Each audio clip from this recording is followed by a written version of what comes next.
प्रिय विद्यार्थियों, नमस्कार। आज के इस ई कंटेंट में हम चर्चा करेंगे जयशंकर प्रसाद द्वारा रचित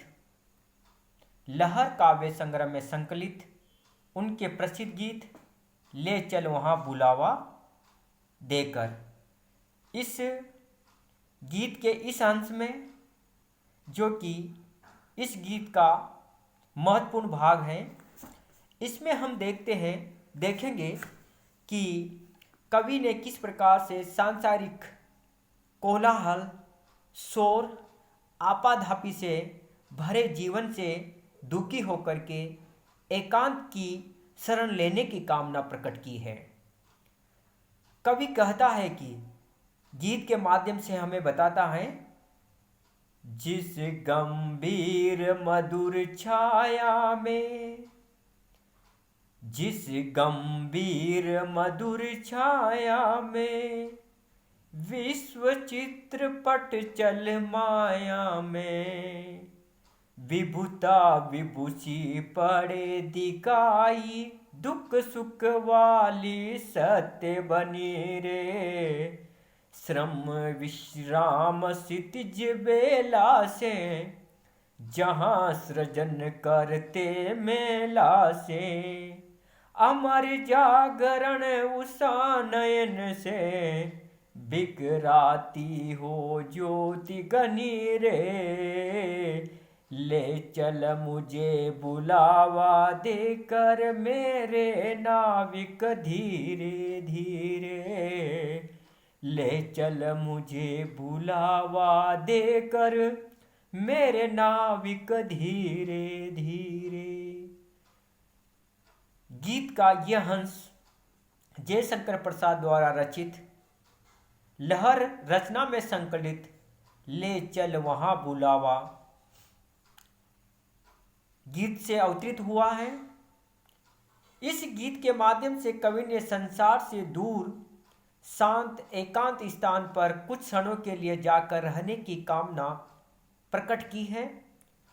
कवि कहता है कि जिस गंभीर मधुर छाया में, विश्व चित्रपट चल माया में, विभुता विभूषी पड़े दिखाई, दुख सुख वाली सत्य बनी रे। कवि कहता है कि हे मेरे जीवन रूपी नाविक, जहाँ पर गंभीर एवं मधुर छाया हो, जिस गंभीर मधुर छाया में, हे मेरे जीवन रूपी नाविक, तू मुझे उस स्थान पर लेकर के चल जहाँ पर गंभीर एवं मधुर छाया हो, जहाँ पर संसार रूपी विश्व चित्रपट चल माया में, जहाँ पर संसार रूपी चित्रपट की चंचल माया का प्रसार हो, जहाँ पर सांसारिक माया विद्यमान हो,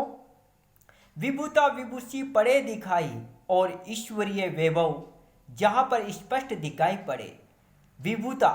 विभूषी पड़े दिखाई, जहाँ पर ईश्वरीय वैभव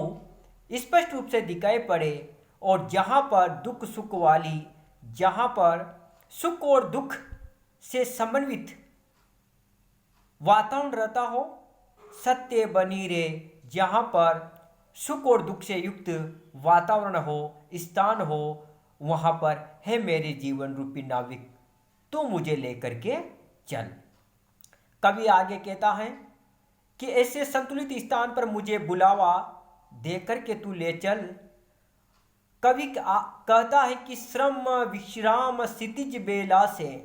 कि जहाँ पर श्रम अर्थात मेहनत और विश्राम अर्थात आराम का मिलन उसी प्रकार से होता हो जिस प्रकार से क्षितिज पर अर्थात समुद्र तट एवं क्षितिज का मिलन होता है। श्रम विश्राम क्षितिज बेला से, है मेरे जीवन रूपी नाविक, तुम मुझे उस स्थान पर लेकर के चल जहाँ पर परिश्रम और विश्राम का मिलन उसी प्रकार से होता हो जिस प्रकार से समुद्र तट एवं क्षितिज का मिलन होता है। जहाँ सृजन करते मेला से, जहाँ पर सृजनशीलता का पर्याप्त बाहुल्य हो, जहाँ पर सृजनशीलता को महत्व दिया जाता हो, और अमर जागरण उषा नयन से, और जहाँ पर उषा काल में नेत्र सदा सर्वदा के लिए जागते रहते हो। अर्थात हमेशा कर्मण्यता जहाँ पर विद्यमान रहती है और जहाँ पर बिखराती हो ज्योति घनीरे और जहाँ पर प्रातकालीन किरणों की आभा अतिशय प्रकाश को बिखेरती हुई दिखाई दे, ऐसे स्थान पर मुझे लेकर के चल। कवि स्पष्ट शब्दों में भावार्थ रूप में हमें बताना चाहता है कि हे मेरे जीवन रूपी नाविक, तू मुझे उस स्थान पर लेकर के चल जहाँ पर परिश्रम और विश्राम समुद्र तट और क्षितिज के समान मिलते हो, जहाँ पर दोनों का समन्वय सामंजस्य उसी प्रकार से दिखाई देता हो। किस किस का? मेहनत और विश्राम का। किस प्रकार से दिखाई दे? जिस प्रकार से समुद्र तट और क्षितिज का मिलन होता है, उसी प्रकार से जहाँ पर परिश्रम और विश्राम का मिलन हो, सामंजस्य दिखाई दे, जहाँ पर हमेशा सृजनशीलता की महत्ता हो, जहाँ पर सृजनशीलता को महत्व दिया जाता हो, जहाँ पर जिस स्थान पर हमेशा सर्जन की ही सोच रहती हो और जहाँ पर उषा काल की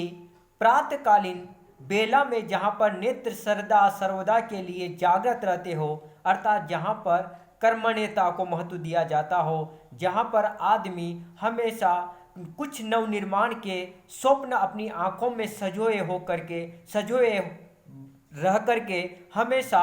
जागृत अवस्था में रहता हो, जहाँ पर प्रातःकालीन किरणों की आभा अतिशय प्रकाश को बिखेरती हो, ऐसे स्थान पर लेकर के मुझे चल। अर्थात कवि यहाँ पर स्पष्ट रूप से हमें संदेश देता है कि इस कोलाहल से भरे, शोर से भरे, इस निष्कर्मण्यता से युक्त, अकर्मण्यता से युक्त इस सांसारिक जीवन से दूर जाकर के कवि ऐसे वातावरण में रहने का संदेश हमें देता है जहाँ पर सृजनशीलता को महत्व दिया जाता हो, जहाँ पर परिश्रम और विश्राम का मिलन हमेशा बना रहता हो, जहाँ पर हमेशा आगे बढ़ते रहने की, जागते रहने की, कर्तव्य पथ पर निरंतर गतिशील रहने की जहाँ पर कामना की जाती है, जहाँ पर ऐसा वातावरण रहता है जो हमेशा कवि को निरंतर प्रगति की ओर अग्रसर करता रहता है। इस पद्यांश के माध्यम से, गीत के माध्यम से कवि ने प्रातःकालीन प्रकृति का रहस्यात्मक चित्रण प्रस्तुत कर उसके प्रति अनुराग व्यक्त किया है। इसमें जीवन की गतिशीलता एवं जागृति का संदेश मुख्य रूप से कवि ने हम पाठकों के सामने प्रस्तुत किया है। इस गीत में, इस पद्यांश में अनुप्रास, रूपक तथा मानवीकरण अलंकारों का समुचित प्रयोग कवि ने किया है। काव्यांश की तुकांता